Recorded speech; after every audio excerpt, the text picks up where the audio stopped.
It is Tuesday, so that means we are talking about pleasure tools today. We are a little late, so um but that's all right because I was with my sugar muffins. I love y'all. Y'all cool, but I ain't gonna pick y'all over him. So sorry. um no, we just got back into town, so like we literally just got in. These are the clothes that I was traveling in. This is the the makeup I was able to put on in the car. So we just got back. So um but we're here now. We're home doing stuff. So on Tuesdays we discuss um, different kind of tools that you can bring into the bedroom to help spice up your life and your sexual activity. Let me scoot this because I can kind of see my that's gonna distract me. um, so that's what we do. So on Tuesdays we just talk about different things that you can use, different external tools that you can bring into the bedroom to make the space more inviting for sex, to make it uh, more comfortable, more safe, and just a a little segue into bringing those things into the bedroom. Because sometimes even the discussion of, hey, I would like to try something new in the bedroom, can be it could be an uncomfortable conversation.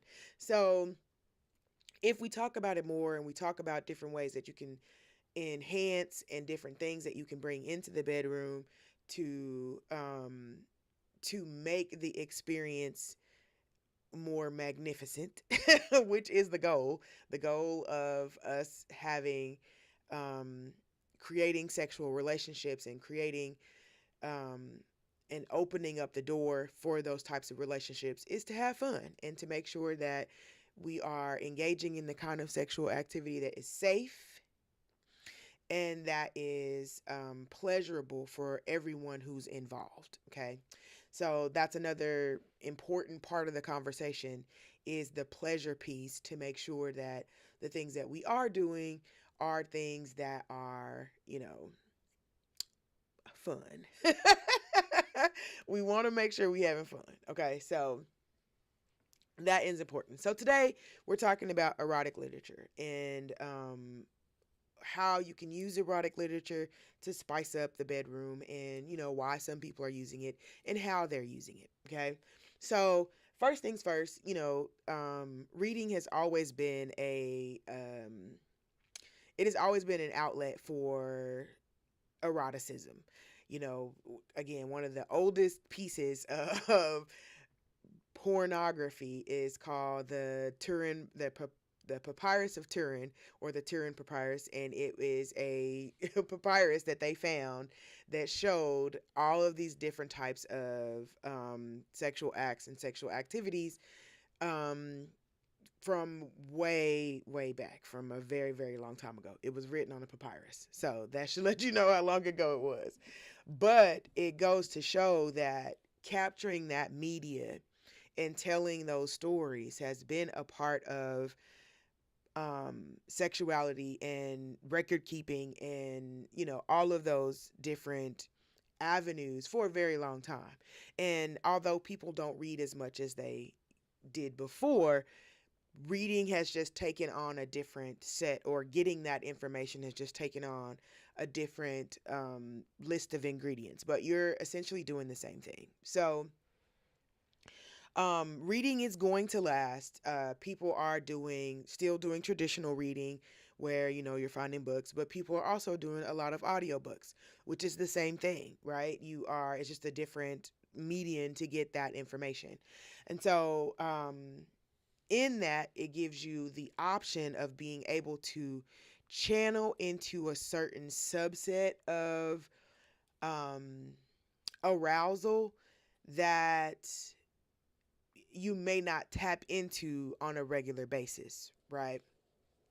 So, some people, when you look at us as animals, as mammals, we are all we all have a lot of the same mannerisms, right? We have a lot of the same things that we do, the way that we look for partners, the way that we procreate. A lot of it is very similar. And so when you look at that also as us as as animals, we are a culmination of our senses. And so being able to orate and to be able to receive that is a part of activating your senses. It is your, you being able to hear and also you being able to speak. And so, the power to do that, to take those words and form a sentence that creates a picture in your mind, is an art form. And that art form can be very erotic, because I can sit here and I can say the cow jumped over the moon. And that paints the picture in your mind of a cow jumping over a moon, or the song or whatever. But your brain takes those string of words and it makes the situation in your mind. And so to be able to tap into that can be very, very erotic. It's the same way that poetry has that kind of power over you, where you can listen to this string of words that you've probably heard before, but they can be put in this way that it makes your brain have to do the work. And when your brain does that work, your brain responds by your body, by telling your body, like, ooh, okay, this is what they mean, and this is what we can do with that information. And so listening to and reading and absorbing erotic literature absolutely has the ability to increase the arousal, and even spark the desire to have sex or to engage in sexual activity.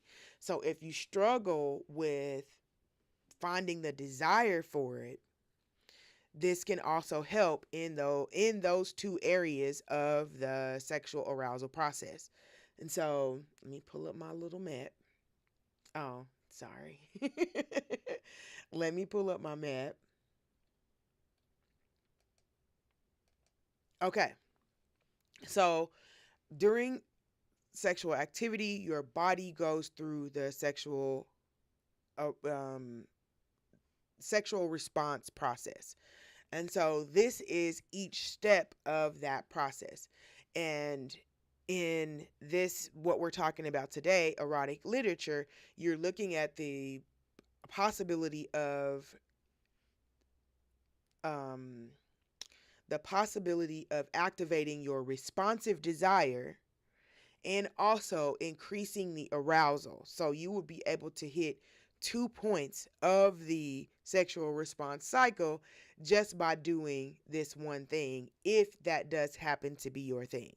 Now, of course, it may not be your thing, and it may just help more in arousal, or it may help more in desire.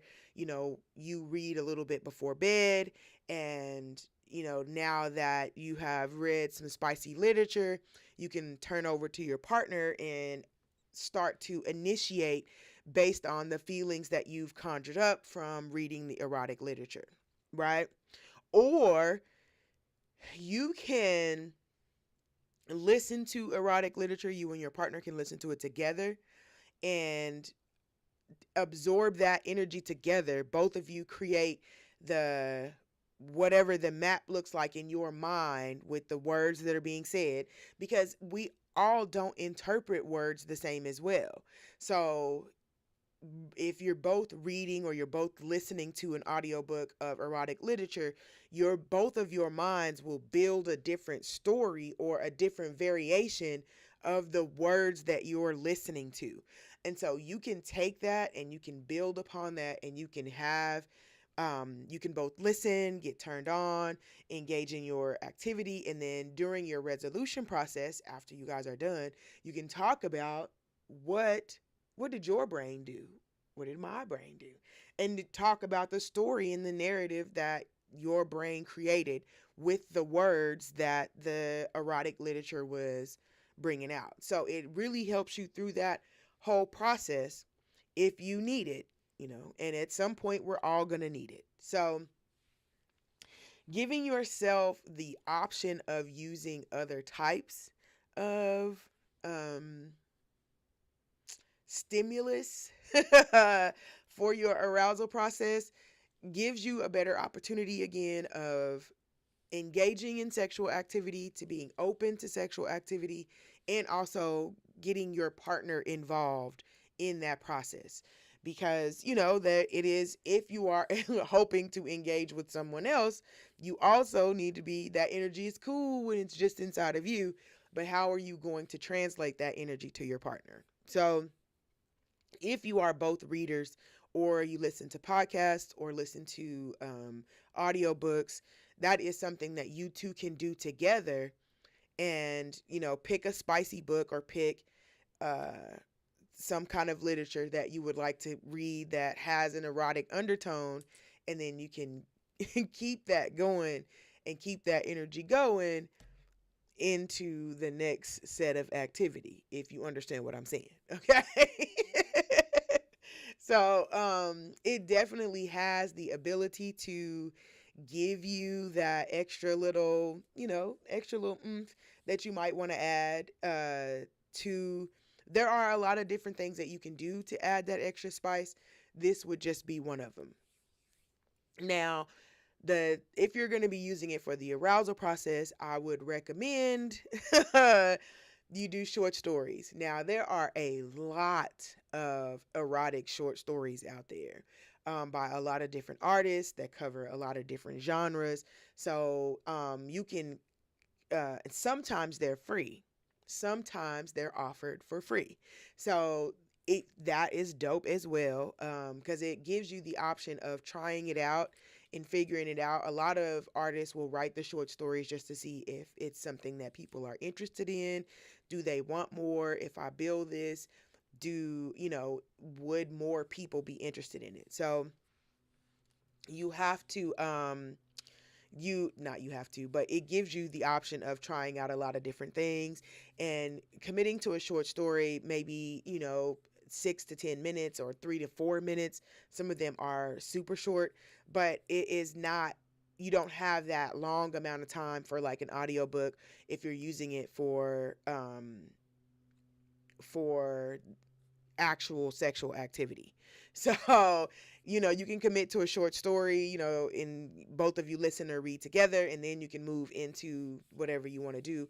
Or if you want that to be the activity, if that's just something that you want to do to be able to connect with your partner, is both of you sit and listen to and you can listen together. You can listen on one speaker in the house, or you both can put in your headphones and listen separately to the erotic literature or the erotic short stories.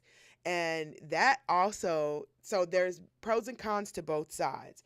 If you do it with the speaker, you also have the energy of you and your partner listening to these erotic words, and you're like, okay, I know, she heard them say, cock or whatever, and you're like, oh, okay, also just bringing in that energy as well, listening to it from the book, but it also brings in that extra piece of, you are listening to this with your partner, and I wonder what they thought about that part, or I wonder what they said about that part, and your body is going to react to their presence, to the words that are being said, and just going forward to that. Now, if you want to do it in the headphones, it has its own set of advantages, because you don't know where your partner is in the audiobook from when they start, where they are in the process, what they're processing, like as you moved and shift, or as the body language tells you what's going on.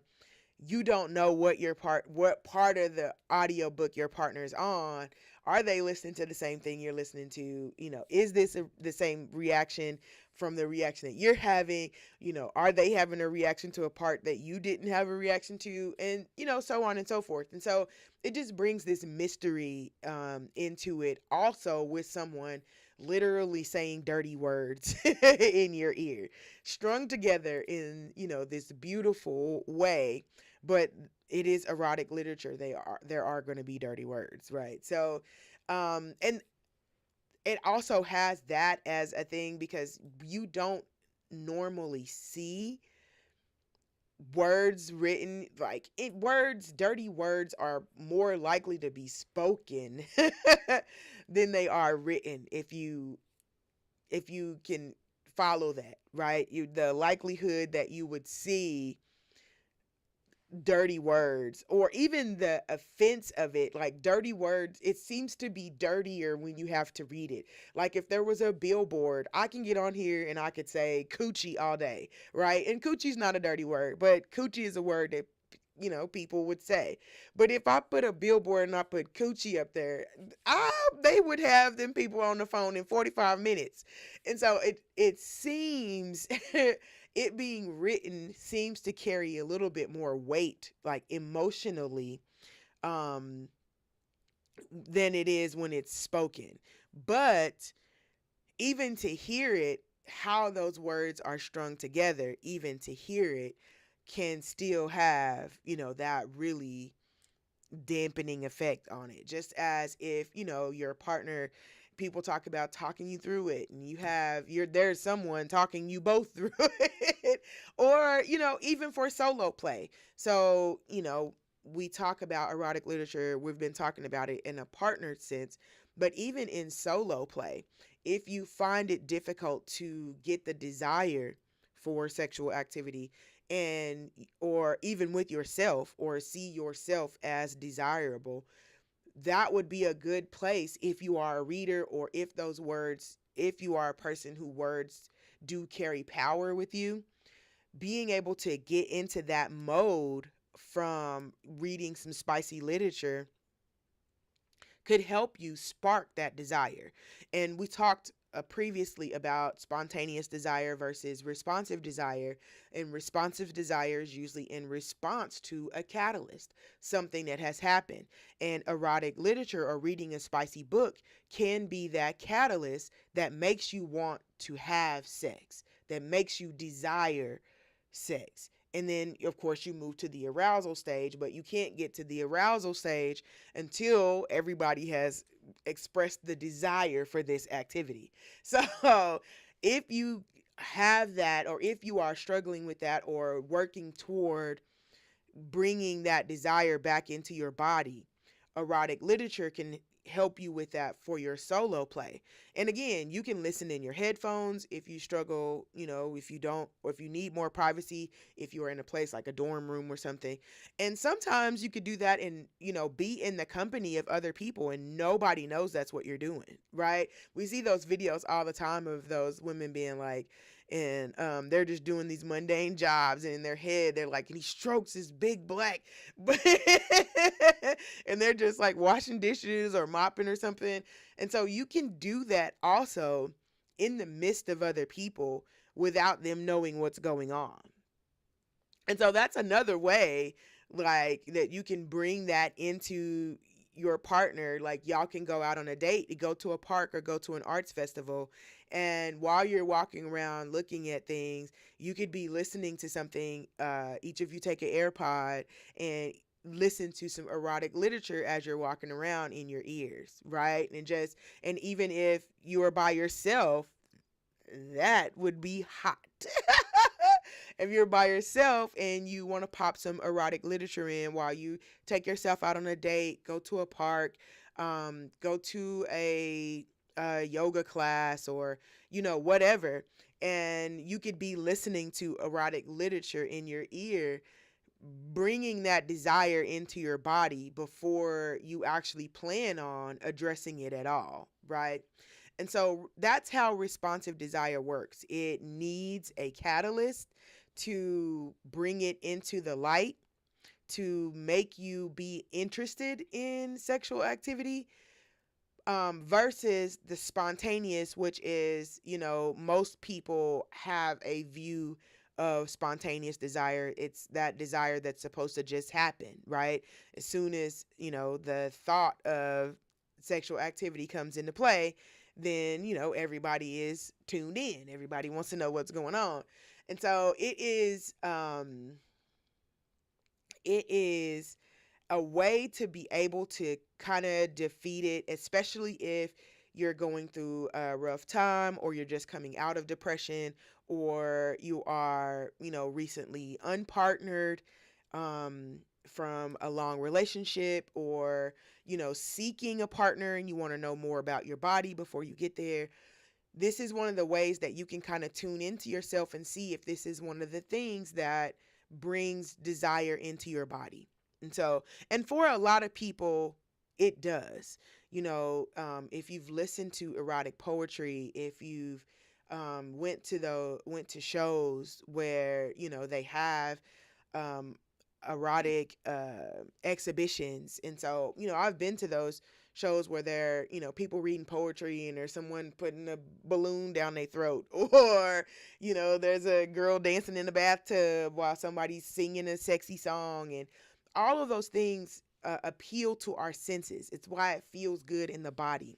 And erotic literature can absolutely appeal to the senses if that is one of the senses that you have. Now, not everybody gets a kick out of reading, okay?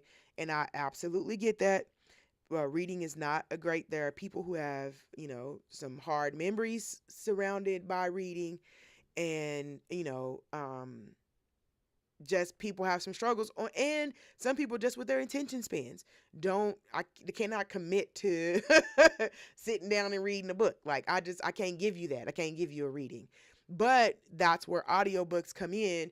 And again, people have how they feel about books versus audiobooks. At the end of the day, are you learning stuff? Does it feel good, and are you learning stuff? Those are the most important things.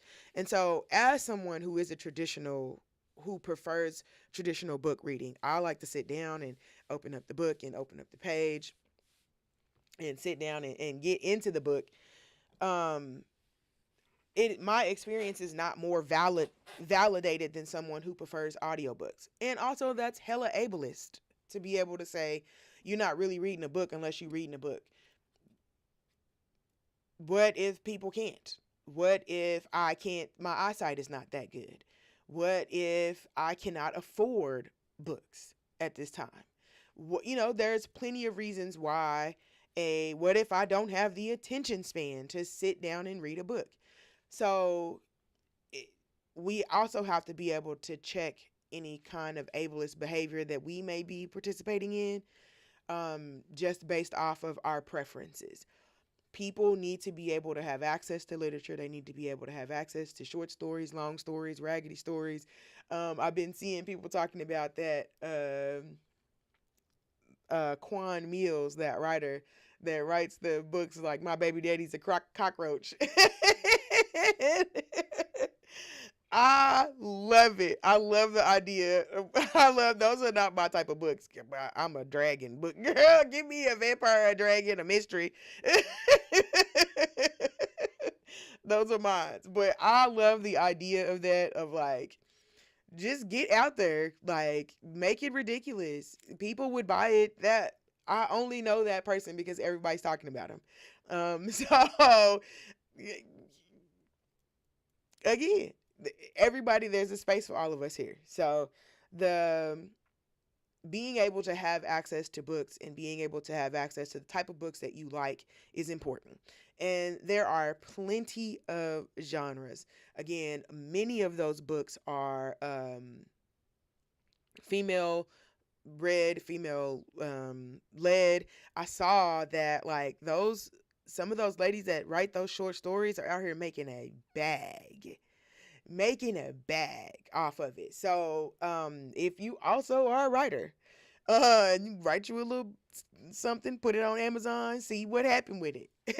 See what happened with it. I got me a little test one in there. I'm gonna see. I need to put it. I wrote it a long time ago too, so I need to. I really, really need to see if you know if I need to put it out there. If I need to see. I do like a little short story, and and I like a little nasty, a little spicy story too. But there are plenty of people out there doing it, and again, I heard them ladies, them people out there are making a bag. So there are a lot of different POVs. They have the romance, they have the slut, uh, erotic books. They have like whatever kind of lead you want. They have sci-fi romance, all kinds of stuff. So, and it's written, you can get it written from whatever perspective you prefer. So that's the one of the great things about the short stories too, is that if it's terrible, like, oh, it was free, or it was like $2 or 60 cents or something.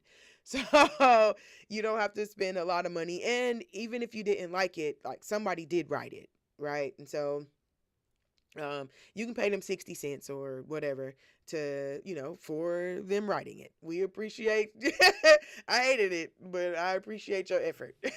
So, and then if you like the stories, if you find a person and you like their, I am so greasy, but I'm not going to do nothing about it. If you find a short story of an author that you like, you can always go and find other works by that author. And so they write those short stories to get you to the bigger stories and to more engrossed stories. And that's what I want for you. It's absolutely what I want for you. So, um, yeah, like let me see. I haven't gone to, but I did look up some good black erotic authors.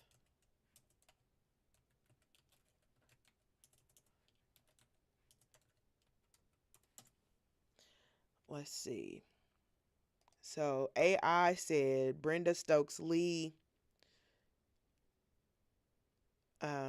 Delilah Dawson, Neobia Bryant,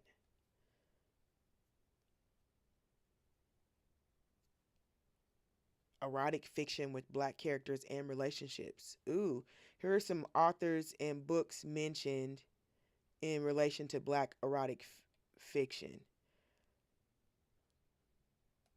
Okay. I just typed in, well, let me just do it so we can all see. That way we don't have to.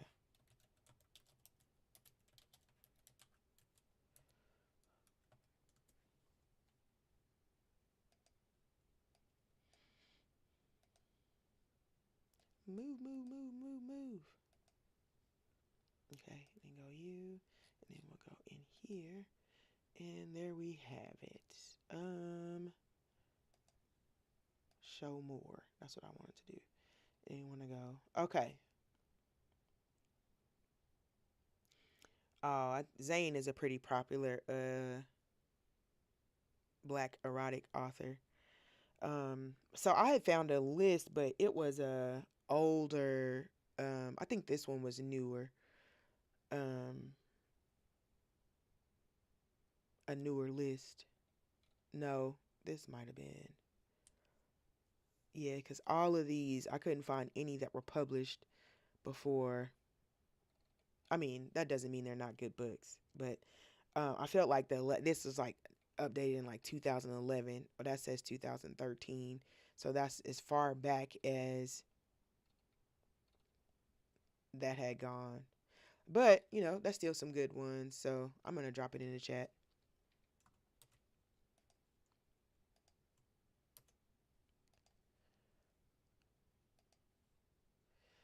We'll drop it in the chat and see. Um,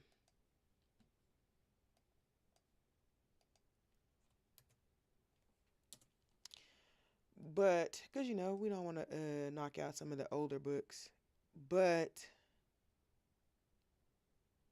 See, this list is from 2022. That's a little bit newer.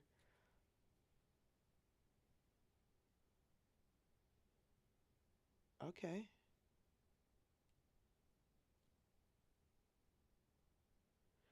Okay. It says hot without dirty talk. All right.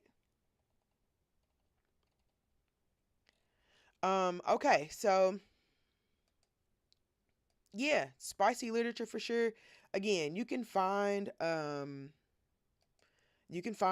whatever literature from your point of view, the point of view that you want it from. If you want it from black authors, it's there. If you want it from disabled authors, you can look that up. Um, there's a genre for a lot of different stuff. So get in there. Like you can go on if you have a Kindle or whatever your reading app, podcast. I don't know what that stuff is called. I mean, you know what I mean. If wherever you listen to the stuff at, wherever you listen to audiobooks at, they should have an erotic literature um, thing. I saw they had a um,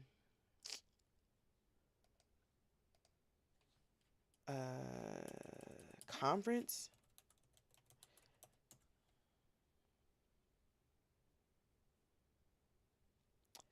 Oh, Sex Down South was number one. I love them.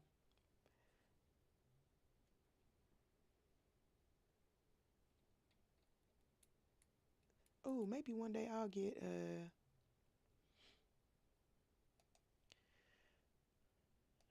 oh, one day I'm gonna be on the top of here. I don't know what I'm gonna be doing, but my name gonna come up. And why is the where's the um so if you are a reader, um I absolutely encourage you to use erotic literature, especially if you are struggling with desire issues and if you know that that's something that could work, that you know, in the past you have used erotic literature to spark that desire. Don't be afraid to lean on that as a tool right now as well. However you need to get it, feel free to do that. I know that now we lean a lot more toward adult videos and pornography and sites like that, but I would encourage you to explore other tools. Um, I do not, I don't want to downplay the importance of adult videos and pornography because it is important, but I don't like that it is usually the primary source of information when it comes to sexuality and sexual activity. Because again, a lot of the pieces are missing in that story. So we want to make sure that we are using all of our senses and using all of our tools to make sure that we're having the best sexual experiences and that we are getting what we came for. So, if you have any questions about the material, about how to bring it in, any questions about anything that we've been talking about, you can drop them in the chat. I got them open. I'm up and I'm ready. You can drop them in the chat. If you have questions about other stuff, you can do that too. But we usually do Ask Coach Katasha on Wednesday. So if you need a little more time to culminate your ideas, tomorrow is Ask Coach Katasha, where we do our live Q&A. I am an actual certified sexuality educator. So if you come in and you bring me your questions, I can answer them and give you the best possible answer for your issue. Best possible, unbiased, non-judgmental answer, right? Because my job is to teach you. That's what I'm supposed to do. So I'm not supposed to judge you. I wouldn't, even if that was my job, because baby, I do not have the room. Okay, do not have the room. So, um, you can drop your question. Come in on tomorrow at 2 p.m. Today's class was actually supposed to be at 12:30, but we were still on the road, so I didn't make it back in time. It happens, you know. We're it's it's playoffs and I'm in OKC. So like I can't be expected to be a responsible human being right now. Okay. I can't. I'm trying. I'm doing my best. But the thunder is thundering and baby I get what am I supposed to do? Okay. What am I supposed to do?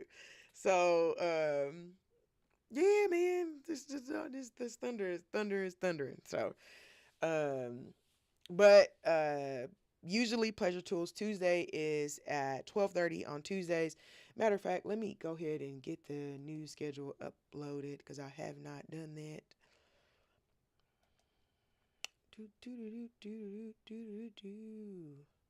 Okay, that's the one we want to download. I have not been taking my allergy medicine and it shows, but I promise I'm starting tomorrow. I promise. Like my sinus cavity feel like like if I had a baby brush, I could be like, oh, I know that was terrible. And I seen it that a lady died from doing a sinus rinse with the water at an RV stop. Man, like that really hurt my heart because like usually to do a sinus rinse, you just trying to get some relief. And for her to have gave herself like some kind of brain eating amoeba got in her stuff, man, like it was just trying to get some relief. All she wanted was some relief. So that makes me super sad.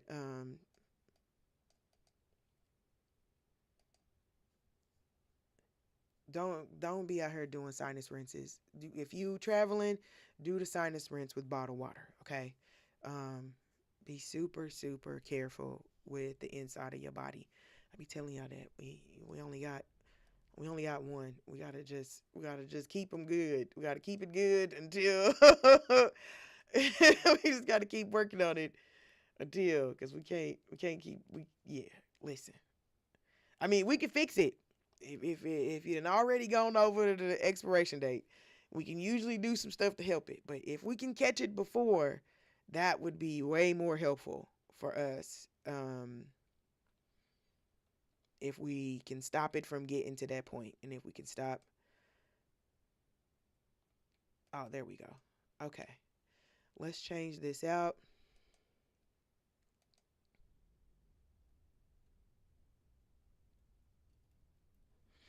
This herd is hanging down, getting on my nerves. I already closed it up in the door. Let's see. There's another probably 6 inches somewhere laying on the ground. Cause I just was walking, had beads on the end. I'm like, ah! But I don't have nothing to complain about because you know it don't grow everywhere. Okay. So today was Tuesday. We have Pleasure Tool Tuesday today. Tomorrow it's going to be Ask Coach Katasha, which is going to be at 2 p.m. Central Standard Time. So again, Ask Coach Katasha. I want to give you a little pre-warning for that because it's just, it's live questions. So um, if you got just a trigger warning on the whole class. Now, not for me because I'm fine. Whatever the question is, no, it's not gonna bother me. I would rather you ask me and get an answer than not know or continue to make, mistakes doing stuff that is not pleasurable or profitable or whatever. Okay, so I would rather you ask me before you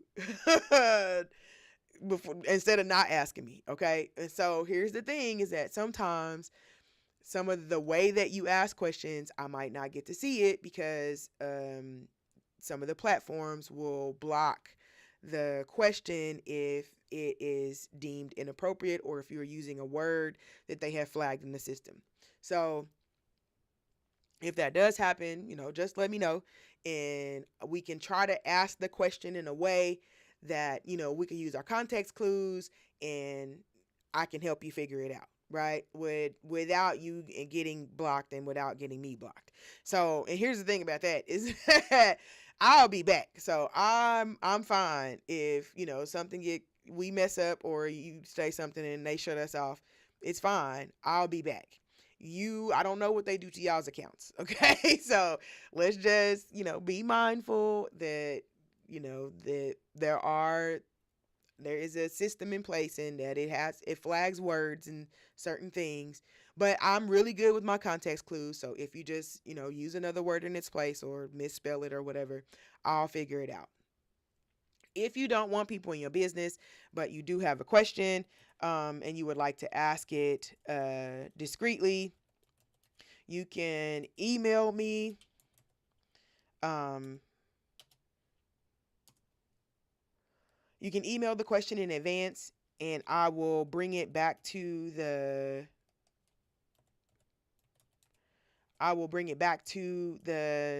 stream on Wednesday, and answer the question. I will still answer the question live. You just don't have to be the one to read the question. If you don't want to out yourself, or again, you don't want people in your business, but you do have a question about something, you can send it to me in advance.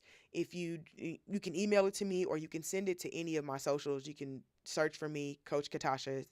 It's usually me. And you will know me when you see me. So you can do that, and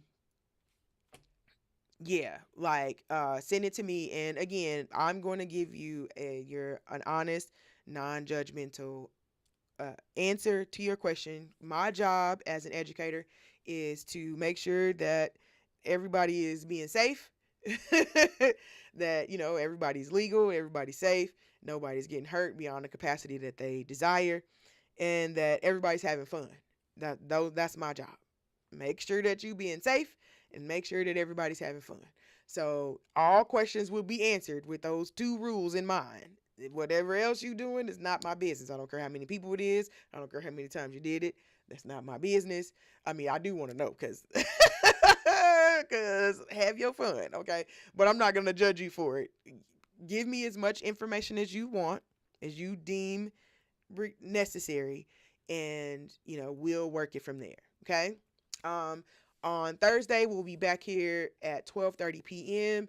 Central Standard Time for Sex Tech Thursdays. On Sex Tech Thursdays, we usually discuss new technologies in sexuality. We're actually going to be talking about femtech and ethical innovation, which is tools and sex tools and innovations that are made with female bodies in mind and with women in mind. And so we're going to be talking about that on Thursday at 12:30, and then on Fridays at 9 p.m. that's when we have late night with Coach Katasha. And so that's when we talk about what's going on in the world, what the people are doing, all of the late night sex chatter and talk, which, honestly, when I thought about doing this, I thought it would be a lot more of it. It seems like hypersexuality is I do one thing we're definitely going to discuss. Hypersexuality is like, they're saying it's so pervasive and all these things, but when we get here on Fridays, we just be here talking about regular stuff. Like, we just be here talking about regular old stuff. So, come on Friday. That's going to be at 9 p.m. That's our late night show. So it's going to be 9 p.m. Tune in. We'll be talking about whatever's going on in sex and sexuality, relationships, all those types of things. So that'll be Friday at 9 p.m. Okay. So a couple of notes. This is an adults only program. It should be blocked on all accounts for kids. If it is not, please feel free to report whatever video that you're running into, but it should be only adults. If you are not an adult, you have to go. You can't be here. But also, I don't want to discourage you from seeking out the information. I'm just saying this is not an age-appropriate environment for you to learn what you need to learn. So keep going. Keep going. Keep looking for people. But this won't be it. I'm sorry. I love the kids, but not in this. I don't teach kids. I don't. I love kids in the auntie sense, not in the work sense. That's somebody else. There are plenty of other programs, age appropriate programs, people doing amazing things. with kids, but I see the need of fixing adults, and that's what I do. So, I honestly believe children have more resources available than adults do for sexual health and sexual health resources. People are more inclined to, even so, when they did the studies in the research papers, like 80% of parents agreed that kids should have sex education in schools. Um, but, what that looks like is very different.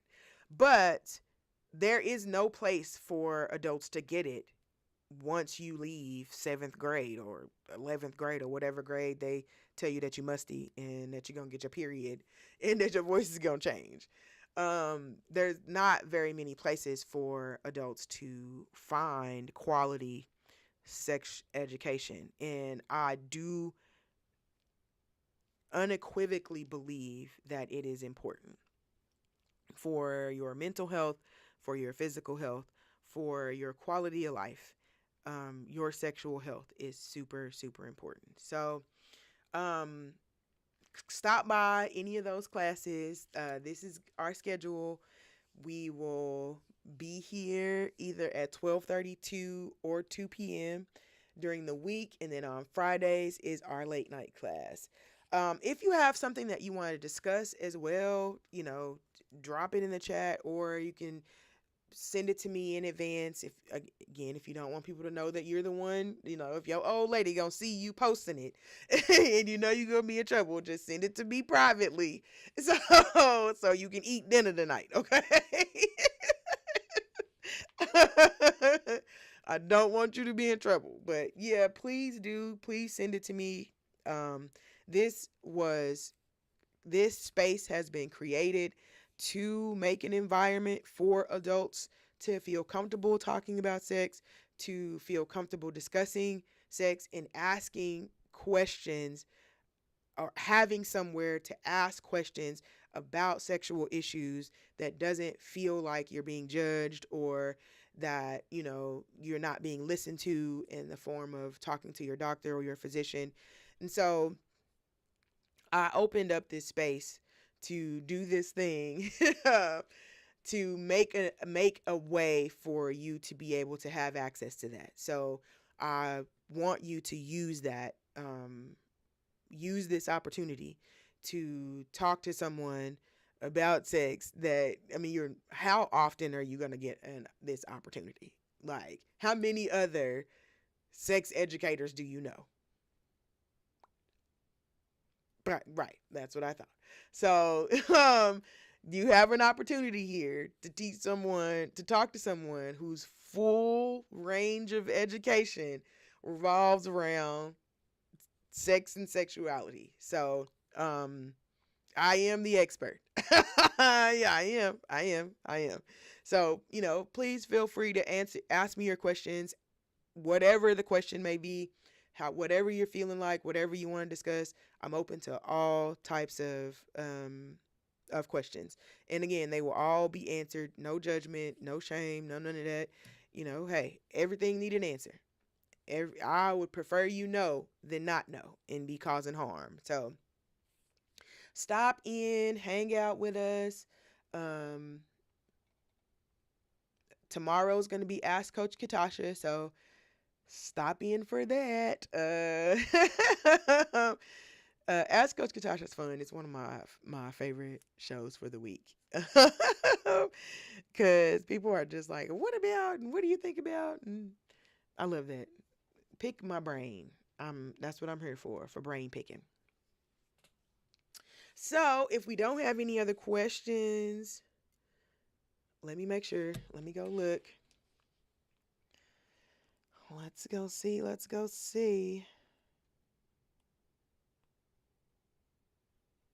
I got to pick my niece up from cheer camp today, too.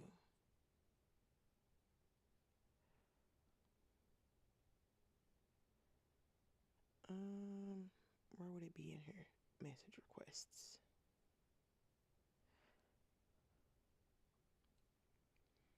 Okay. I actually haven't logged into my website because I hadn't been with them kids. I mean, I've been with them kids last week.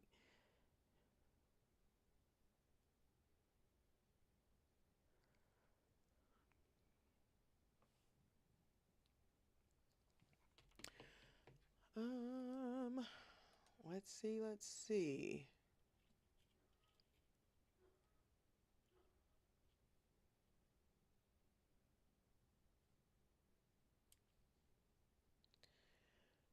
Mm.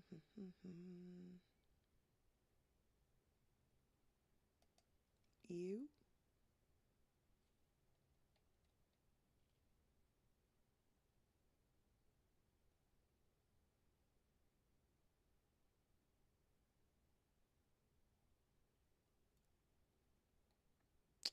Oh, all of those were sent. Oh, get out of my face. Get out of my face. Okay, okay. Ooh.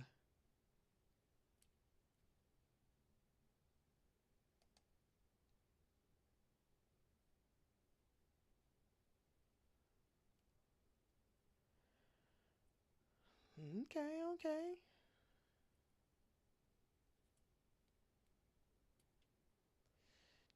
Choo-doo.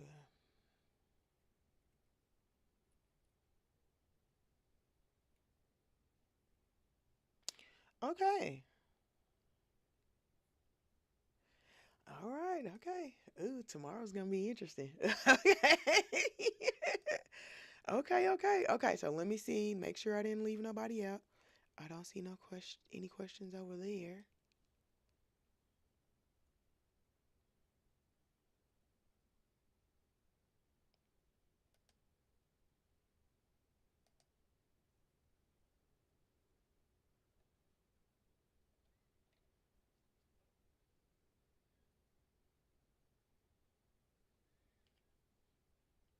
Mm.